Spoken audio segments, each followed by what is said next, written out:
langsung mempercayai dengan judul. Terus poin satu. Kenapa? Mudah saja. Orang sekarang lebih banyak kadang baca judul tanpa membaca isi konten semuanya. Nah, ini sering ini. Nah, berarti tips yang pertama, Anda dapat suatu informasi, ada link, baca judulnya, kemudian coba cek lagi ke dalam isi konten tersebut. Jangan-jangan ini judulnya ini, isinya udah lain lagi. Itu tips yang pertama. Yang kedua adalah cermati tautannya, linknya. Link itu URL ya Bapak Ibu ya, yang belum paham. URL yang ada di dalam suatu informasi itu tolong dicermati secara betul. Gampangnya bagaimana Bapak Ibu? Gampangnya mudah aja. Kalau misalnya Bapak Ibu ragu dengan suatu informasi, tinggal copy paste aja judul tersebut. Copy maksudnya copy judul kemudian pastekan di mesin pencari. Mesin pencari contohnya adalah di Google atau bisa digunakan dengan mesin pencari yang lain, ada Bing, ada Yandex dan lain-lain sebagainya. Itu cara yang kedua. Cermati tautan linknya. Copy aja judulnya, search di internet dengan menggunakan Google. Itu cara tips yang kedua. Yang ketiga adalah selidiki sumbernya. Ini poin yang ketiga. Anda dapat suatu informasi, Anda dapat suatu berita, cek sumbernya itu dari mana.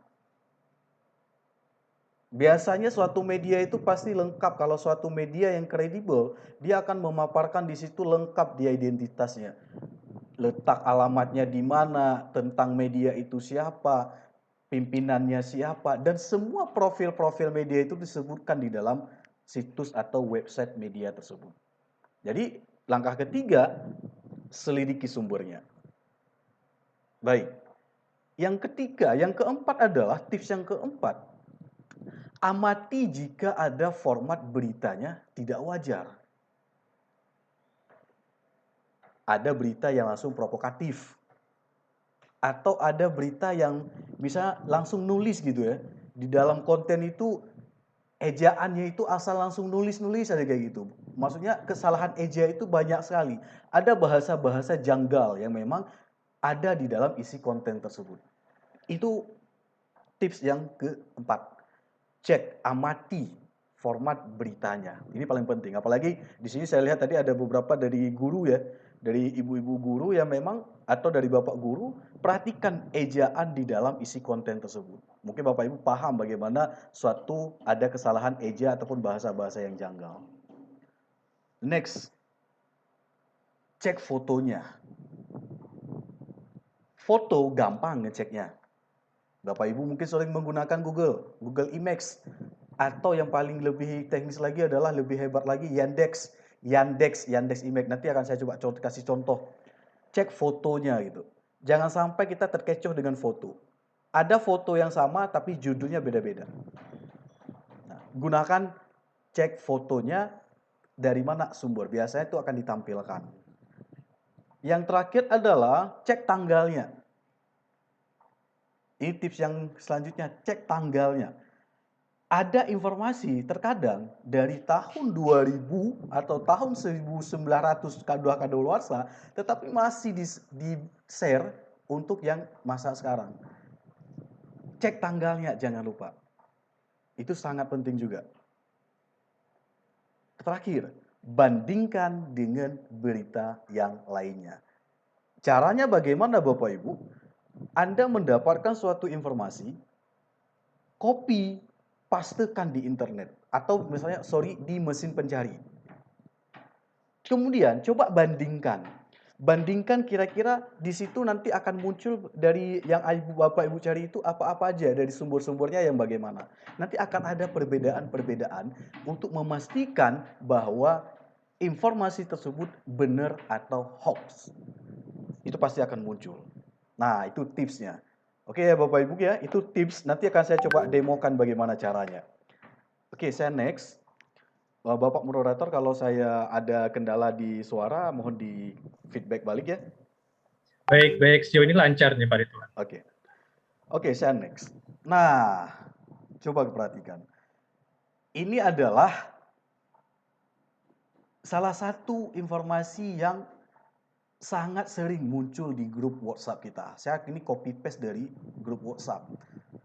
Ada bantuan UMKM lah, ada pulsa 200.000 dari Kemendikbud. Seolah-olah itu menginformasikan itu kayaknya betul-betul dari resmi dari pemerintah yang memberikan biaya. Padahal ini hoax, ini palsu. Oke, kalau kita paham bahwa ini adalah palsu. Kalau kita misalnya ngerti cara ngeceknya, oke. Bagaimana kalau yang tidak ngerti? Itu sering kejadian sekali. Caranya bagaimana? Coba kita cek bagaimana caranya. Yang pertama Bapak Ibu adalah dan semua peserta harus memahami ekstensi dari sebuah domain yang ada di internet. Alamat situsnya. Coba kita jelasin. Nanti kalau ada pertanyaan silahkan dipertanyakan. Yang pertama, domain itu kayak misalnya .com, .online, .go.id itu adalah domain ekstensi suatu domain dari sebuah website. Domain resmi suatu instansi itu yang berakhiran ekstensinya adalah contohnya .id, .go.id, .sch.id untuk sekolah, .ac.id untuk kampus, .or.id itu adalah contoh domain resmi suatu instansi. Kayak misalnya Kominfo, kominfo.go.id. Pemerintah Aceh Timur, Pemkab Aceh Timur.go.id. Itu adalah resmi semuanya. Kalau sekolah misalnya mmtsn1.sch.id itu resmi. Suatu domain yang resmi. Ada domain yang pribadi. Domain pribadi contohnya .com, .web.id, .online yang artinya domain pribadi itu semua orang bisa mendaftar, bisa membuat websitenya tanpa ada verifikasi kelengkapan administrasinya. Kemudian ada domain gratis lagi, apalagi yang gratis. Yang sering kena tipu orang itu adalah yang domain-domain gratis kayak gini. Blogspot itu gratis, WordPress itu gratis. XYZ ini yang sering nih, itu gratis semuanya. Jadi yang pertama inilah pahami ekstensi domain ini. Apabila Anda menemukan misalnya bantuan subsidi dari Kemendikbud, ya udah pasti Kemendikbud itu adalah resminya .go.id. Selain dari domain tersebut, ya udah nggak usah ini dihapus aja. Itu ya pemahamannya. Saya next. Contoh domain palsu. Nah, ini dia, ada banyak nih. Saya coba kasih contoh yang sering-sering aja. Di grup WhatsApp tuh, paling banyak tuh. Undiankominfo.com. Kominfo udah pasti instansi resmi. Domainnya adalah .go.id. Jadi kalau ada misalnya undiankominfo.com, palsu. Langsung skip aja, hapus aja langsung. Gak usah cek-cek lagi, itu palsu. Subsidikemendikbud.com, udah gak usah open, hapus aja. Nah, itu salah satu contoh yang palsu dan perlu cek dan recheck. Oke, saya next. Tips dan ceknya, ada salah satu cara mudah teknis nih Bu ya. Cara teknis untuk mengecek suatu resminya, misalnya keabsahan suatu domain atau URL, bisa Bapak Ibu mengeceknya dengan menggunakan link ini. whois.domaintool.com ataupun whois.net. Di situ akan muncul kira-kira domain itu akan kapan dibuatnya, siapa pembuatnya, di mana alamatnya. Di situ akan muncul semuanya. Silakan gunakan ini. Nanti saya kasih contoh kalau ada waktu di sesi akhir. Oke, yang kedua, cek informasi kontak website. Saya sudah bilang tadi. Apabila suatu website yang resmi, kredibel, pasti ada yang menampilkan kontak-kontak beserta profil lengkapnya. Oke, saya next. Nah, ini cara mengatasi berita hoax di dunia maya. Saya sudah jelaskan tadi, ini saya coba mengulang aja. Yang pertama, hati-hati dengan judul provokatif. Rakyat Cina sudah mau menjajah Indonesia. Provokatif kan? Vaksin bisa membunuh orang dalam seketika. Provokatif sekali beritanya. Ketika Anda menemukan yang berita-berita yang provokatif demikian, jangan langsung percaya, tapi cari referensinya dulu. Oke, ini saya coba mengulang. yang misalnya mencermati alamat situs, periksa fakta. Fakta artinya bisa dengan menggunakan cek domain yang saya sampaikan tadi, ataupun yang paling mudah adalah di Facebook ataupun di media itu ada grup-grup yang diskusi anti hoax. Ada di situ, silahkan Bapak Ibu mencari saya sudah tampilkan di sini nama-nama forum, yang di forum tersebut Bapak Ibu silahkan tanyakan pada forum tersebut apakah berita ini betul atau enggak. Pasti akan ada jawabannya di sana. Itu caranya. Saya next. Nah, cara melaporkan berita atau informasi hoax. Gampang sih. Anda di Facebook punya berita yang kayaknya ini saya ragu dengan berita ini. Atau misalnya ada suatu konten di Facebook, kok Facebook ini beritanya kok kayak provokatif sekali, udah laporin aja. Ada fitur report di Facebook. Pada Google ada fitur feedbacks atau untuk melaporkan situs dari hasil pencarian. Pada Twitter ada juga. Pada Instagram ada untuk membuat laporan. Artinya report itu adalah melaporkan konten kepada si media tersebut dengan tujuan media tersebut akan menghapus konten tersebut. Itu maksudnya, cara melaporkan berita atau informasi hoax. Kalau Anda pengguna internet, ada konten, Kominfo sudah punya link, sudah punya email. Kominfo sudah punya email, laporkan ke aduan konten @mail.kominfo.go.id. Laporkan ke sana, pasti nanti akan ditindaklanjuti oleh pihak Kominfo. Saya next. Nah ini, cek kebenaran informasi. Saya nanti akan kasih contoh aja ya, ini saya coba skip aja. Saya akan coba contohkan penggunaan bagaimana cara melaporkan daripada kebenaran suatu informasi. Saya ini skip aja dulu.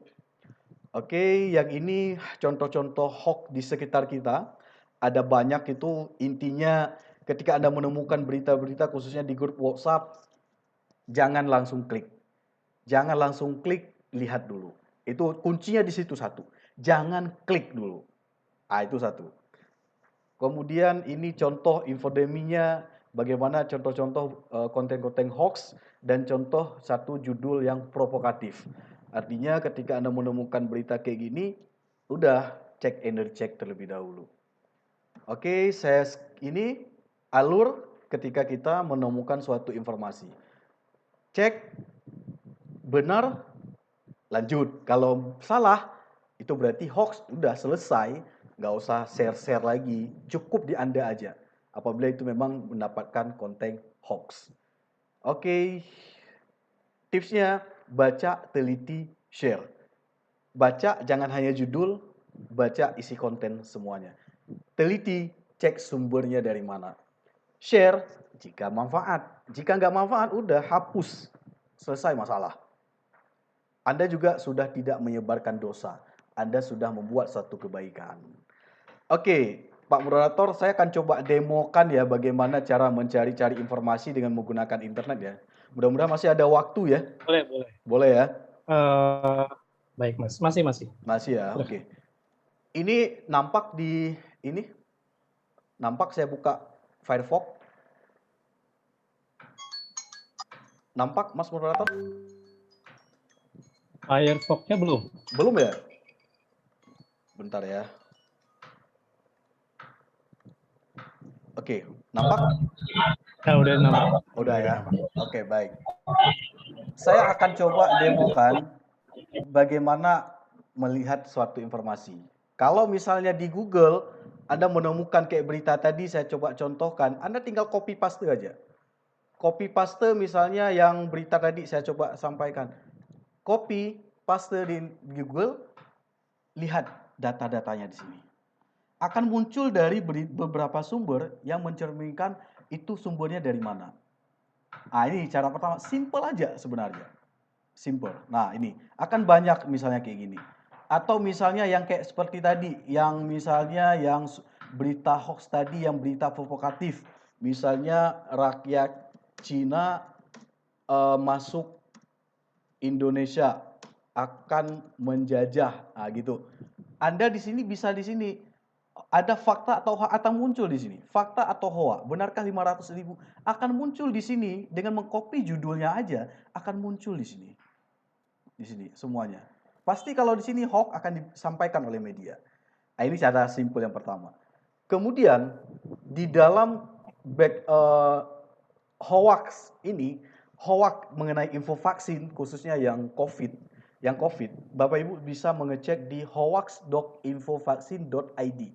Di sini kalau ada suatu informasi yang berhubungan dengan vaksin, apakah hoax atau betul, buka alamat ini, bisa pakai smartphone atau pakai komputer atau laptop, cari aja di sini. Vaksin membunuh.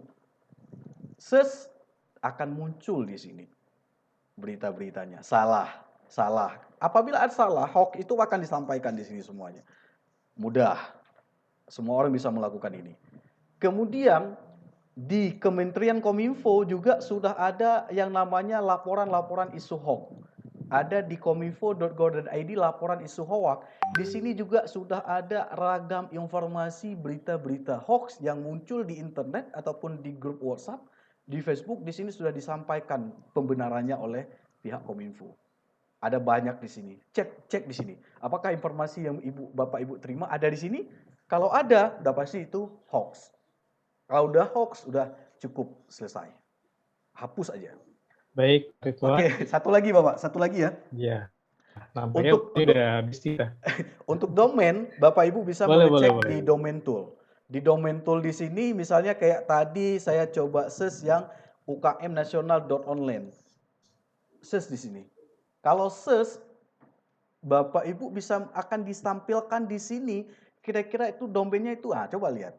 Date-nya itu baru dibuat 14 hari ke belakang, kan masih baru dibuatnya.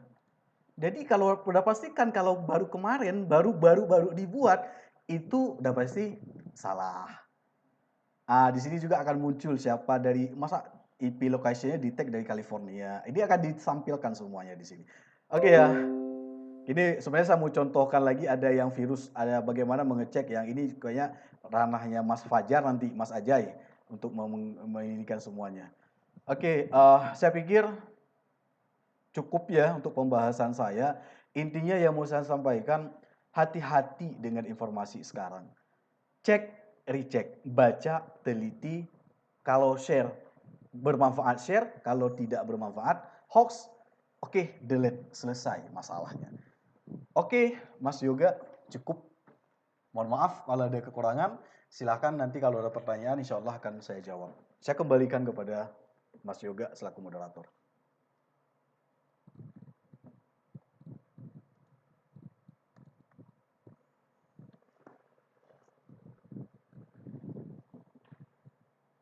Halo, Mas Yoga.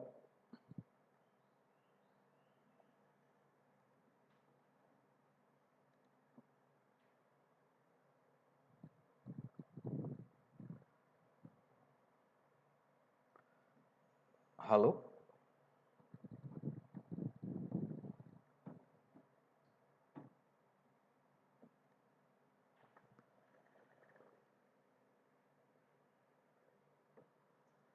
Halo Mas Yoga, moderator. Saya udah selesai. Jaringan nampaknya.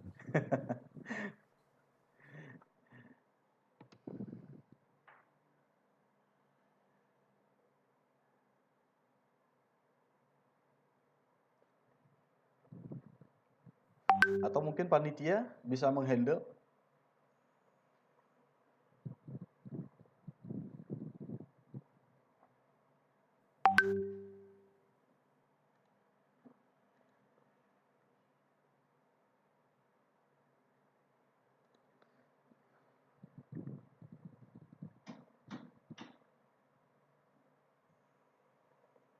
Jaringan tuh. Lanjut aja Pak Ridwan. Oh, lanjut dulu Bu ya. Oke.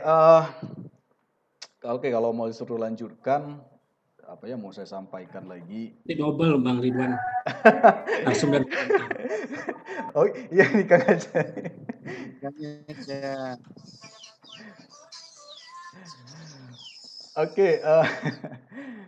Oke, saya coba ini ya, yang apa istilahnya Kalau yang karena ini moderatornya belum ngerespon, saya coba kasih tahu sih apa sih efeknya kalau misalnya kita tertipu dengan suatu link yang misalnya bisa membuat bahaya ini. Misalnya hoax ataupun misalnya bisa mengambil data-data kita ini. Saya coba nyambung dari materi Bang Adi Khairi tadi dengan Kang Aja ini ya. Misalnya saya coba kasih contoh, saya ngeceknya di virustotal.com ini, misalnya kalau ada ada URL, Bapak Ibu tinggal copy paste aja di sini. Misalnya kayak gini, umkmnasional.online yang kasih bantuan tuh.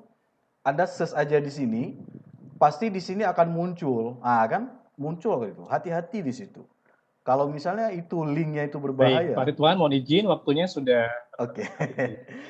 Oke, Halo saya Pak Ridwan. dari tadi udah Ya, selesai sebenarnya. ya. Tadi saya juga sempat lost nih soalnya, tadi sempat lost kontak dan baru masuk lagi. Oke, siap. Saya Tapi kembalikan. menarik sekali Pak Ridwan, terima kasih sekali atas paparannya pada sore hari ini ya Pak Ridwan. Oke, sama-sama. Silakan. Baik, terima kasih Pak Ridwan atas paparannya yang tadi sangat menarik dan mohon maaf tadi ada kendala teknis, kami dapat masuk kembali. Baik, dari 4 paparan narasumber yang telah disampaikan tadi, tiba saatnya kita akan memberikan kesempatan kepada key opinion leader yang tentunya akan disampaikan oleh Kak Ayuni ya. Halo, Sri Ayu. Halo Kak Yoga. Iya. Baik, sudah menyimak tadi ya kita bahasan yang cukup menarik dari 4 narasumber yang sangat luar biasa. Tadi yang terakhir juga sebenarnya nggak buat nge-cut, tapi memang materinya sangat menarik sekali dan mungkin apa yang dapat disimpulkan bersama oleh Kak Ayu. Oke, baik. Terima kasih Kak Yoga. Pertama-tama izinkan saya memperkenalkan diri terlebih dahulu. Saya Sri Ayu Wayuni, biasa dipanggil Ayuni. Apakah suaranya jelas Kak Yoga? Jelas. Oke. Senang sekali bisa bergabung di webinar Makin Mantap Digital ini dari Provinsi Kepulauan Bangka Belitung, khususnya di Kota Pangkal Pinang. Dan salam kenal buat semua untuk moderator. Oke, terima kasih saya ucapkan untuk para moderator, para narasumber lainnya yang sudah menyampaikan untuk tema kita hari ini yang membahas tentang cerdas dan bijak di era digital. Oke, kesimpulan yang dapat saya ambil yang seperti yang sudah dijelaskan oleh para narasumber yaitu perkembangan di era digital, salah satunya di media sosial ya, menjadi faktor utama untuk mendapatkan informasi. Bahkan hal ini juga mendorong masyarakat ataupun remaja Indonesia untuk menjadikan media sosial itu sebagai sarana informasi ya, termasuk informasi juga.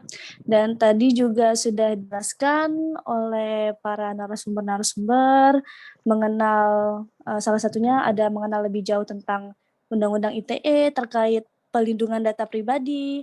Terus tadi ada juga tips mengenali berita palsu dan verifikasi. Serta tadi ada digital skill in action, belajar online dengan kemampuan literasi digital, beserta kenali dan pahami rekam jejak digital ya. Nah, apa sih definisi jejak digital? Yaitu segala rekaman, mungkin tadi sudah dijelaskan ya oleh narasumber, jejak perjalanan seseorang yang mungkin terekam melalui aplikasi smartphone seperti GPS, media sosial, bahkan juga email. Dan itu keseluruhan data di komputer maupun di online. Nah, seperti di Google dan lain-lain. Nah, maka dari itu jejak digital kini memang perlu diwaspadai dan diperhatikan agar data informasi pribadi kita itu tidak bocor dan tidak disalahgunakan oleh pihak-pihak yang tidak bertanggung jawab. Jadi mungkin buat Bapak atau Ibu masyarakat sekitar mungkin lebih bisa berhati-hati dalam menggunakan media sosial tentunya. Dan seperti yang kita ketahui, laju informasi memang sangat deras dalam memunculkan masalah baru ya, yakni maraknya berita hoax tadi sudah dijelaskan juga dengan informasi yang tidak dapat dipertanggungjawabkan kebenarannya. Dan ada juga peraturan perundang-undangan undang-undang dalam ITE terkait perlindungan data pribadi tersebut gitu. Jadi jika terjadi penggunaan data pribadi seseorang tanpa